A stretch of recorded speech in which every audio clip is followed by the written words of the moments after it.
Hi all, welcome back to the channel. Anemone എന്ന് പറഞ്ഞ് 2025 ഇറങ്ങിയ ഒരു സിനിമ കണ്ടു. സോ ഈ സിനിമ കാണാൻ ഏറ്റവും വലിയൊരു കാരണം എന്ന് വെച്ചാൽ 8 വർഷത്തിന് ശേഷം ആക്ടിങ്ങിന്റെ ഒരു ഗോട്ട് അല്ലെങ്കിൽ ഒരു ലെജൻഡ് എന്നൊക്കെ നമുക്ക് വിശേഷിപ്പിക്കാവുന്ന ആക്ടറായിട്ടുള്ള ഡാനിയൽ ഡേ ലൂയിസ് 8 വർഷങ്ങൾക്ക് ശേഷം അഭിനയിക്കുന്ന ഒരു സിനിമയാണ് അനേമോണി എന്ന് പറഞ്ഞ ഈ ഒരു സിനിമ. ഈ ഒരു സിനിമ ബേസിക്കലി ഒരു ഫാമിലി ഡ്രാമ, ഇമോഷൻ, ഫാമിലിയിലെ ട്രോമ, പെയിൻ, അതൊക്കെയാണ് ഈ സിനിമയിൽ മെയിനായിട്ടും ചർച്ച ചെയ്യുന്നത്. ഡാനിയൽ ഡേ ലൂയിസിന്റെ മോനായിട്ടുള്ള റോണൻ ഡേ ലൂയിസ് തന്നെയാണ് ഈ ഒരു സിനിമ സംവിധാനം ചെയ്തിരിക്കുന്നത്. ഡാനിയൽ ഡേ ലൂയിസും റോണൻ ഡേ ലൂയിസും തന്നെയാണ് ഇതിന്റെ കഥയും ഒരുക്കിയിരിക്കുന്നത്. ഡാനിയൽ ഡേ ലൂയിസ് ആദ്യമായിട്ട് ഇങ്ങനെ കഥ എഴുതുന്ന ഒരു പ്രത്യേകതയും കൂടെ ഉള്ള ഒരു സിനിമയാണിത്. ഈ സിനിമയുടെ കഥ എന്ന് പറഞ്ഞു കഴിഞ്ഞാൽ 2 ബ്രദേഴ്സ് ഉണ്ട്, ജെമ്മും റേയും. റേ എന്ന് പറഞ്ഞ ക്യാരക്ടറായിട്ടാണ് ഡാനിയൽ ഡേ ലൂയിസ് വരുന്നത്. പുള്ളിയുടെ ലൈഫിൽ നടന്നിട്ടുള്ള കുറെ കാര്യങ്ങൾ കാരണം, കുറെ ട്രോമയും പെയിനും ഒക്കെ കാരണം ഫാമിലിയിൽ നിന്ന് മാറി ഒരു ഒറ്റപ്പെട്ട ഒരു സ്ഥലത്ത് ഒരു കാട്ടിൽ തനിയെ ജീവിക്കുന്ന ഒരാളാണ്. പുള്ളിയുടെ ബ്രദറായിട്ടുള്ള ജെം എന്ന് പറഞ്ഞ ക്യാരക്ടർ ചെയ്തിരിക്കുന്നത് ഷോൺ ബീൻ ആണ്. സോ ഷോൺ ബീൻ്റെ ക്യാരക്ടർ ഈ പുള്ളീനെ തേടി പോകുന്നതാണ് ഈ ഒരു സിനിമേൻ്റെ കഥ. ഷോൺ ബീൻ്റെ പുള്ളിക്കൊരു മോനുണ്ട്. സോ അവരുടെ ഒരു റിലേഷനും കാര്യങ്ങളും ഒക്കെ ഈ ഒരു സിനിമയിൽ ചർച്ച ചെയ്ത് പോകുന്നുണ്ട്. ഇതൊരു 2 മണിക്കൂർ ഈ സിനിമയുടെ ഡ്യൂറേഷൻ ഉള്ളൂ. പക്ഷെ 2 മണിക്കൂർ ഡ്യൂറേഷൻ ഉള്ളൂ. പക്ഷെ കുറച്ച് ഡ്രാഗിങ് ആണ് ഇതിൻ്റെ ഒരു നറേഷനും പരിപാടിയൊക്കെ. പിന്നെ കുറെ സിംബോളിക് ആയിട്ടുള്ള റെപ്രസെൻറ്റേഷനും കാര്യങ്ങളൊക്കെ ഈ ഒരു സിനിമയിലുണ്ട്. പക്ഷെ ഇത് എടുത്തു വെച്ചിരിക്കുന്ന വിഷ്വലി ഭയങ്കര ബ്യൂട്ടിഫുൾ ആയിട്ടുള്ള രീതിയിലാണ് ഈ സിനിമ എടുത്തിരിക്കുന്നത്. ഇതിന്റെ ഫ്രെയിംസ് ഒക്കെ ഭയങ്കര കണ്ടിരിക്കാൻ തന്നെ നല്ല രസമായിട്ടുള്ള ഫ്രെയിംസ് ആണ്. പോരാത്തതിന് ഇത് കാട്ടിലാണ് മെയിൻ ആയിട്ടുള്ള ഒരു ലൊക്കേഷൻ ഒക്കെ വരുന്നത്.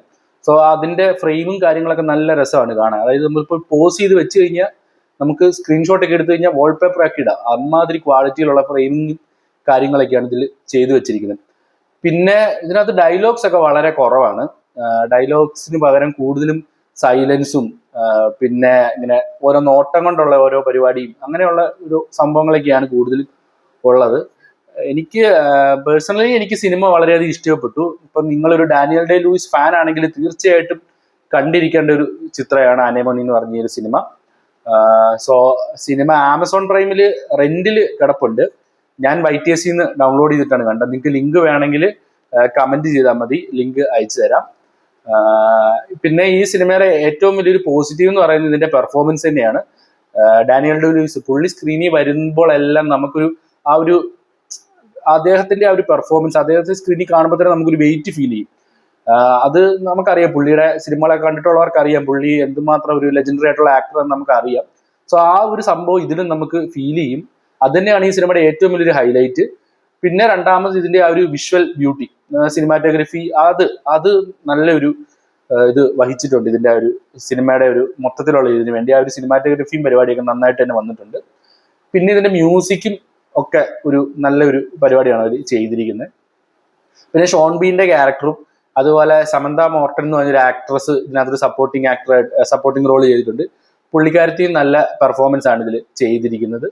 സോ മൊത്തത്തിൽ ഞാൻ പറഞ്ഞു കഴിഞ്ഞാൽ, നിങ്ങൾ ക്യാരക്ടർ ഡ്രിവൺ ആയിട്ടുള്ള സിനിമയൊക്കെ കാണാൻ ആഗ്രഹിക്കുന്ന ഒരാളാണ്, അല്ല അത്തരത്തിലുള്ള സിനിമകളൊക്കെ ഇഷ്ടപ്പെടുന്ന ഒരാളാണ് നിങ്ങളെങ്കിൽ തീർച്ചയായിട്ടും ഒരു തവണ കാണാവുന്ന ഒരു സിനിമയാണ് അനേമോണി. അല്ലെങ്കിൽ കുറച്ച് നല്ല സ്പീഡിലോ അല്ലെങ്കിൽ അത്യാവശ്യം ആക്ഷനും അങ്ങനെയുള്ള സിനിമകളൊക്കെ ഇഷ്ടപ്പെടുന്ന ഒരാൾക്കാരാണെങ്കിൽ നിങ്ങൾ ഈ സിനിമ സ്കിപ്പ് ചെയ്യുന്നതാണ് നല്ലത്. സോ അത്തരത്തിലുള്ളവർക്ക് ഇഷ്ടപ്പെടാൻ യാതൊരു ഇതുമില്ല. കാരണം എന്ന് വെച്ചാൽ വളരെ സ്ലോ ആയിട്ടാണ് സിനിമ ഇത് പോകുന്നത്.